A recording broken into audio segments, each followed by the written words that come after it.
Please be seated.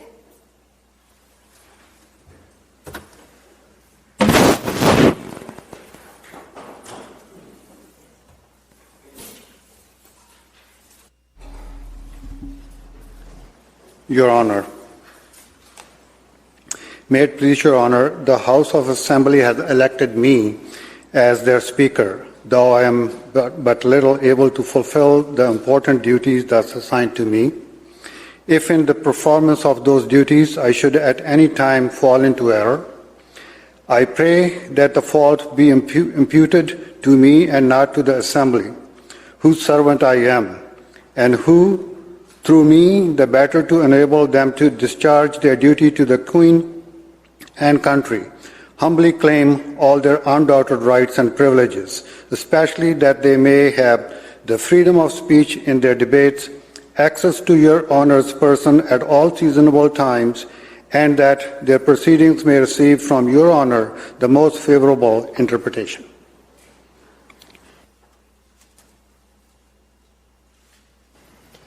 Honourable Speaker, I am commanded by Her Honour the Lieutenant Governor to declare to you that she freely confides in the duty and attachment of the House of Assembly to Her Majesty's person and government, and, not doubting that their respective proceedings will be conducted with wisdom, temper, and prudence, she grants and upon all occasions will recognize and allow their constitutional privileges.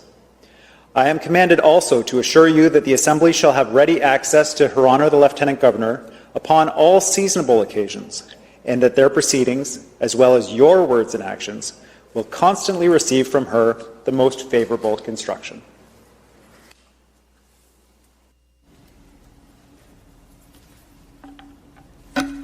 Good afternoon, friends. Aitzquatchos Telacha.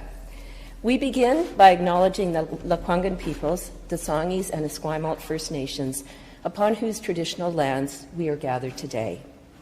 We open the 42nd Parliament at a difficult moment when the successes we have collectively achieved in flattening the COVID-19 infections curve in the spring stand in contrast with the toll exacted by the wave we now confront. It is a long-standing tradition to begin a new session by memorializing prominent British Columbians who have passed away since the last speech from the throne. At this extraordinary time, it is appropriate to focus on the almost 500 British Columbians who have died from COVID-19. We pause to mourn those who have passed, all of them taken from us by a virus that was unknown just 1 year ago. We acknowledge the grief the pandemic has caused all British Columbians, especially those who have lost someone they love. And we recognize the compounding effect of the pandemic on the parallel health emergency that is the opioid crisis. We mourn those we have lost to an increasingly toxic drug supply. They were our children, our parents, sisters, brothers, and neighbors. And their memory fuels our continued resolve to turn back the tide again, to save lives, to get people treatment, and to end this terrible crisis. While COVID-19 threatens people of all ages, our elders are especially at risk. Seniors infected by COVID-19 are more likely to end up in the hospital and, sadly, much more likely to die from it than younger people. Those whose health is most endangered by this global pandemic are the same people who have already been through their share of hard times. They faced challenges they did not always choose, but they carried on with an eye towards a better future. Now it falls to us to do the same. This moment calls on all of us to show resiliency, to look out for each other as those who came before us did. We did not choose the challenge of COVID-19, but we are meeting it. Healthcare providers have worked themselves to exhaustion and put themselves at risk to care for others. So many other workers have kept our supply chains running and food on our shelves. Teachers and educational support staff are keeping our classrooms and childcare centres open so that children can continue to learn, grow, and make connections with friends. Most of all, ordinary British Columbians have made extraordinary efforts and sacrifices to keep their communities safe. Overwhelmingly, British Columbians have united behind frontline caregivers and workers and continue to reject those who would divide us. Already, we can see the signs of better days ahead as science and research lead the way with new treatments and vaccines. As we gather here today, we recommit to putting our shoulders to the wheel and working together to make those days, those better days, a reality as quickly as possible for everyone. Focusing now on beating the virus will allow British Columbia to move as quickly as possible to address our economic recovery. By investing in people, strengthening communities, and supporting jobs and growth in a clean energy future, we can build a recovery for everyone. All will be guided by this government's core principles, including climate action and reconciliation with Indigenous peoples. Nothing is more important than the health of your family. While the scale of COVID-19 means that we use numbers to understand its spread, behind those numbers are real people and real families. Families grieving a parent or grandparent who died without their children by their bedside to comfort them. Others unable to find solace in the rites, sacraments, or ceremonies of mourning. Even for those who recover, COVID-19 can mean weeks of pain, fear, and uncertainty. Your government's priority in the fight against COVID-19 has been and will remain protecting people's health. In the spring, government acted decisively. In a matter of weeks, the government of British Columbia worked with the federal government to quickly close the border with the United States. Addressed outbreaks in long-term care by limiting workers to one facility and providing supports for safer visits for families. Acted to provide appropriate care in Indigenous, rural, and remote communities. Postponed non-urgent surgeries to prepare for the initial surge of hospitalizations. Secured the large amounts of personal protective equipment our frontline workers need to keep our health system safe. And worked with public health officials to implement a strategic testing and contact tracing strategy to limit outbreaks as they emerged. In the early fall, your government rolled out additional plans, including hiring 7,000 new frontline healthcare workers, including healthcare aides, to help ensure seniors get the high-quality care they need and deserve, and hiring approximately 1,000 people to work as contact tracers to help stop further spread in the community. The steps taken so far have saved lives. However, as we face the latest wave of COVID-19, we must do even more. In the months ahead, your government will build on the measures already in place. Some programs will be extended or expanded, and new ones launched. First and foremost, we will continue to support people, communities, and businesses to implement whatever public health protections are necessary to address outbreaks. Preparations are underway for when a vaccine is available. The focus will be on distributing it to British Columbians quickly and safely, beginning with those most at risk. A new hospital at home initiative is ramping up across the province that allows patients to receive medical services in their own homes, helping to reduce congestion in hospitals. Your government will also move ahead with a healthcare plan based on three main goals. Faster care, so patients will have shorter wait times for the care they need. Care closer to home, so more people will be able to receive care in their local community or even at home. And more personalized care to make it simpler and less stressful for patients and their families to navigate the healthcare system.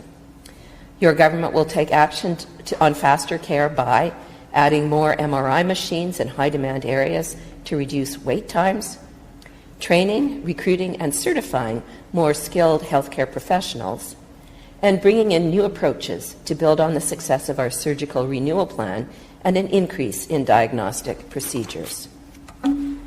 Government will ensure that patients get care closer to home by delivering 10 more community-based urgent primary care centres in more communities and building and modernizing hospitals.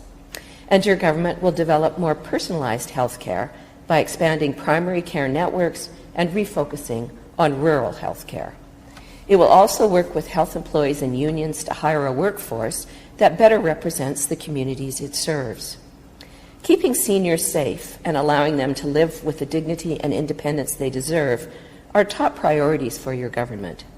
Government will continue to make the investments needed to deliver better care for seniors and stability and safety for long-term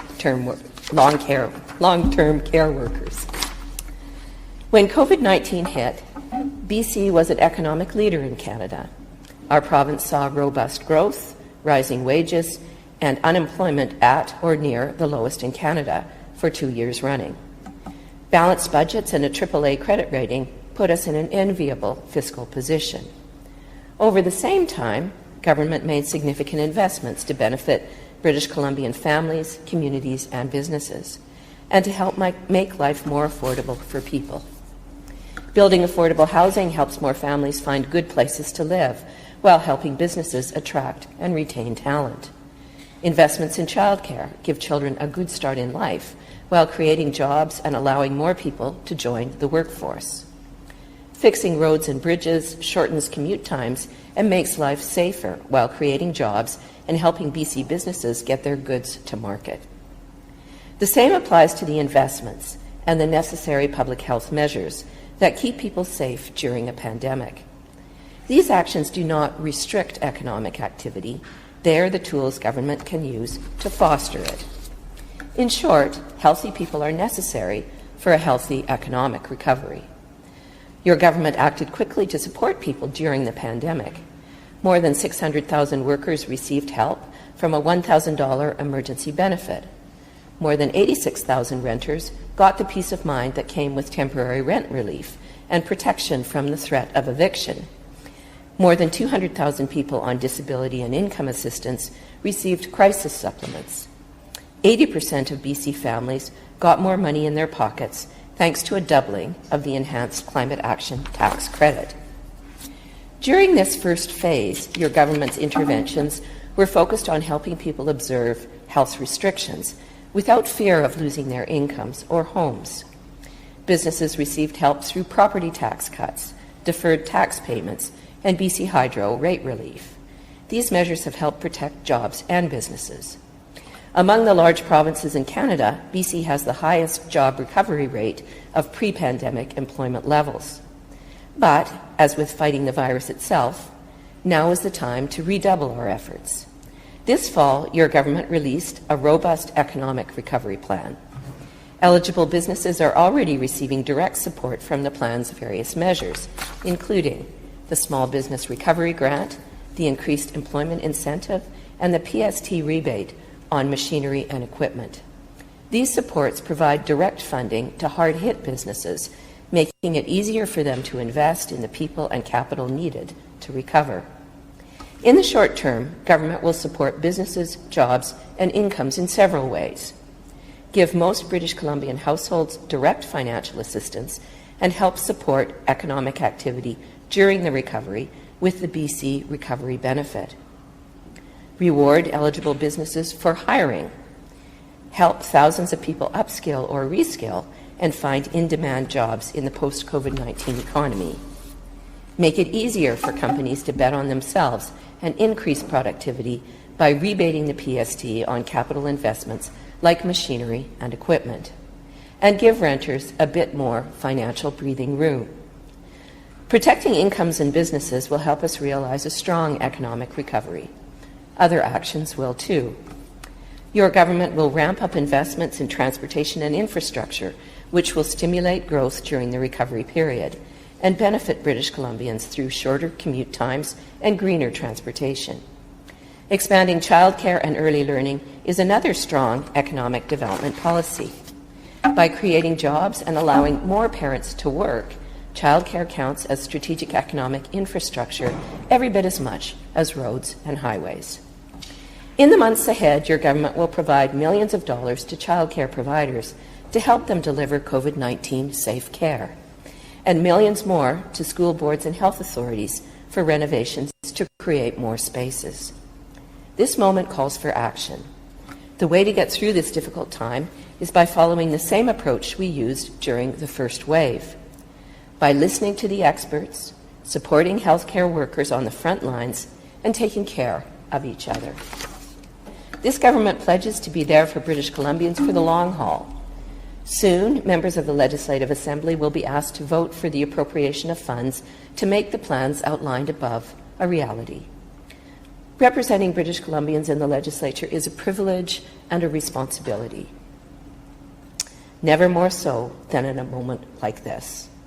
To the members of the legislature, may your commitment to the well-being of all British Columbians guide and inspire your work. And I add to this my personal thanks, my gratitude, and my deepest respect to all of you for the many sacrifices that you make for the privilege of serving us. Ananuhiluk Nushwelequins Adische. I feel so very proud of the work that you do all together. Haichka, merci, thank you.